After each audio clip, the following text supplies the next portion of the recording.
আচ্ছা, এখানে প্রথম প্রশ্নটা যে জামাতের নেতৃবৃন্দ যে কথাটা বলছেন যে দেশের হাদি হত্যাকাণ্ডের সুরাহা হয়নি, তারপরে খুন হচ্ছে, আইন শৃঙ্খলা পরিস্থিতির অবনতি হচ্ছে। এই কথাগুলি তো না, অসত্য না, কথাগুলি তো সত্য। তা উনারা হঠাৎ করে বললেন কেন? হঠাৎ মানে যে ইলেকশনের রাফলি 1 মান্থ আছে। তো হুম। যেকোনো পলিটিক্যাল পার্টি কিছু একটা বেস ঠিক করে রাখে। উনাদের যদি ধরেন ইলেকশনের ঠিক মতো রেজাল্টটা ওনারা পেলেন না, ওনারা যেটা আশা করতেছেন, তখন এটা তো বলতে হবে যে এর পরিস্থিতি এরকম খারাপ ছিল, আগে ঠিক করে রাখো।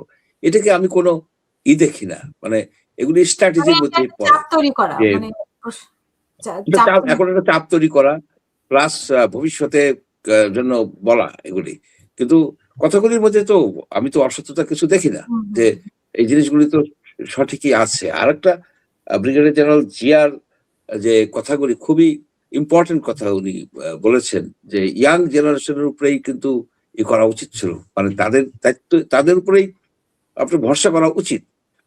কারণ আপনি দেখেন এই ইয়াং জেনারেশনই কিন্তু আজকে এই যে আমরা যেসব কথাবার্তা বলি, ফ্রিলি বলি, আগেও বলছি, রিস্ক নিয়ে বলছি, ফ্রিলি বলতে পারতেছি, এটা কিন্তু তাদের contribution.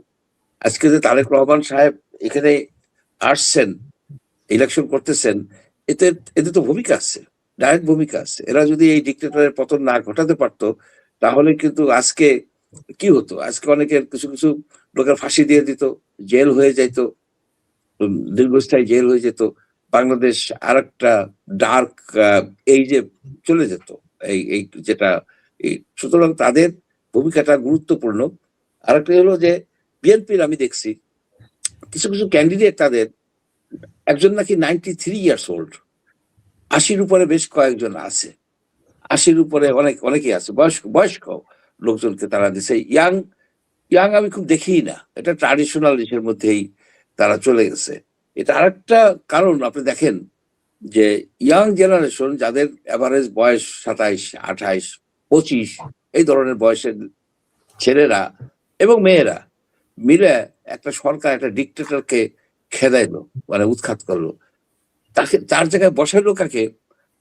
85 or 87 years, 86 or 7 years old একজন বৃদ্ধ লোককে, অতি বৃদ্ধ। এবং সেই বৃদ্ধ লোক করলো কি, আরো কতগুলি বৃদ্ধ লোককে নিয়ে আসলো আপনার ইসের এই এই মন্ত্রিসভায়, অতি বৃদ্ধ, যারা 15 বছর আগে রিটায়ার করে চলে গেছে। তো এখন এই বৃদ্ধরা বৃদ্ধরা কি করবে? কিছুই করতে পারে নাই, কারণ তাদের সেই স্মার্টফোন চালাইতে পারে না এইসব বৃদ্ধরা। সেই সব লোকদেরকে দিছে যে একবিংশ শতাব্দীর যে মানে ওয়ার্ক প্লেস, যে একবিংশ শতাব্দীর যে পৃথিবী, সেইখানে আমরা ঢুকতে চাই, কিন্তু আমরা কি এই নেতৃত্বে ঢুকতে পারবো? পারবো না। আমাদেরকে খোল নাচে পাল্টাতে হবে। টেকনোলজি বেসড হয়ে গেছে এই পৃথিবী, আজ টেকনোলজি বেসড। এখন যাই হোক, এখন বলি ওই আপনার রিজওয়ানা হাসানের, সৈয়দা রিজওয়ানা হাসানের কথা বলি, কিন্তু আরেকটা কথা বলছেন, এই যে আপনার প্রচন্ড ভাবে গ্যাস সংকট হয়েছে, সিলিন্ডার গ্যাস এবং আপনার বাসার গ্যাসের চাপ উপরে কমে গেছে, একই সাথে দুইটা ঘটলো কাকতালীয়। উনি বললেন আপনারা মাটির চুলায় পাক করবেন এবং গ্রামে চলে যান। এই ভদ্রমহিলার কোনো কোনো মানে রাষ্ট্র পরিচালনায় বা ইকোলজি বলেন, ইকোনমি বলেন, কোনো আইডিয়াই নাই। আজকে যদি 18 কোটি লোক, তাদের পাক যদি লাকড়িতে হয় গাছে, কোনো গাছ থাকবে? কোনো গাছ থাকবে? কোনো কিছু থাকবে? আর এই লোকগুলো হঠাৎ করে গ্রামে যাবে কেন? আপনারা কেন গ্যাসের ক্রাইসিস করছেন? আপনাদের একজন আছে তো ইসের মধ্যে যে গ্যাসের ব্যবসা করে, যে এলএনজি গ্যাসের ব্যবসা করে, সে ব্যবসায়ী আছে মন্ত্রিসভার মধ্যে।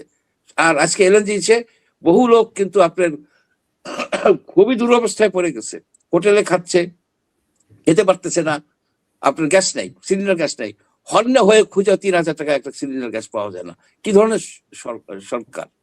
আর ওই যে বলে, ওই যে ওনার কথার মধ্যে অন্তর্নিহিত সুর হচ্ছে 1.5 বছরে আমরা কি করব? এই যে জঞ্জাল, সবই কি জঞ্জাল সৃষ্টি হয়েছে? বাংলাদেশে 54 বছর কি শুধুই জঞ্জাল সৃষ্টি হয়েছে? সেই জঞ্জাল করার দায়িত্ব বৃদ্ধ এইসব কয়েকজন এনজিওর লোকরা দিছে জাতি। এরা যে কাজ করে গেছে, এরা যে দুর্নীতি করে গেছে, এরা তো জেলে যাবে। ওরা বলতেছে আমরা ফেস করব। আপনি কি ফেস করবেন? আপনি কোনো সম্পদের হিসাব দেন নাই, আপনার সম্পদের হিসাব দেন নাই, এবং সম্পদের হিসাব ছাড়া যাবে, এদেরকে ধরা হবে, ঘসেটি বেগমদেরকে ধরে ওই জেলে ঢুকানো হবে, দীপমণির সাথে থাকবে, বালুচর দীপমণির সাথে। এইসব লোক তারা, আমরা জানি না কি করছে। এই যে আপনার ওই যে জ্বালানি প্রতিমন্ত্রী কার গাড়িতে গেছে, প্লাগালা গাড়িতে করে বুড়িবাড়ি সীমান্তে নামাই দিয়ে আসছে। আমরাই বাংলাদেশে চোখ বুঝে থাকি না, আমরা সব জানি। তার সম্পত্তি কে রক্ষা করে, তার ট্যাক্স রিটার্ন কে বানাই দেয়, তার গাড়ি বিক্রি করে টাকা দুবাইতে কে পাঠায়, উই নো। এদেরকে আমি সতর্ক করতেছি, চুরি চামারি চলবে না বাংলাদেশে। বাংলাদেশে অনেক লোক আছে যারা অনেস্ট। চুরি চামারি কইরা আপনার একটা জাতিকে ধ্বংস করে দিয়ে যাবেন, আপনার একটা পোর্ট দিয়ে যাবেন, এইটা করবেন সেটা করবেন, আর বলবেন জঞ্জাল সৃষ্টি হয়েছে। এইসব এই হবে না। ওই যে দাঁড়াবে, কোর্টে দাঁড়াইতে হবে না, তাকে ধরে নিয়ে যাবে, আইনের আশ্রয় তাকে ধরে নিয়ে যাবে। এবং আমি মনে করি কি সকল অ্যাডভাইজারের পাসপোর্ট এখন সিজ করা উচিত। কিসের কি তাদের আমেরিকা ইংল্যান্ডে তাদের যাওয়ার দরকার নেই, তাদের পাসপোর্ট সিজ করা উচিত এবং তাদের কাছ থেকে যেভাবেই হোক সম্পদের হিসাব নেওয়া দরকার। সম্পদের হিসাব যে দিবে না সে আমার দৃষ্টিতে চোর। চোর কেন? এরা মন্ত্রী, তো এরা মন্ত্রী না? আওয়ামী লীগের আমাদের মন্ত্রীগুলি কি সব চোর না? একটা আছে যে চুরি করে নাই, হয়তো আছে, একজন দুজন থাকতে পারে, কিন্তু সেটা তো এক্সেপশন। তাই এরাও তো মন্ত্রী। তো এরা যখন সম্পদের হিসাব দেয় না, তখন আমি মনে করি কি এরা চোর। এই চোরদেরকে চোর হিসেবে ট্রিট করা উচিত। Thank you.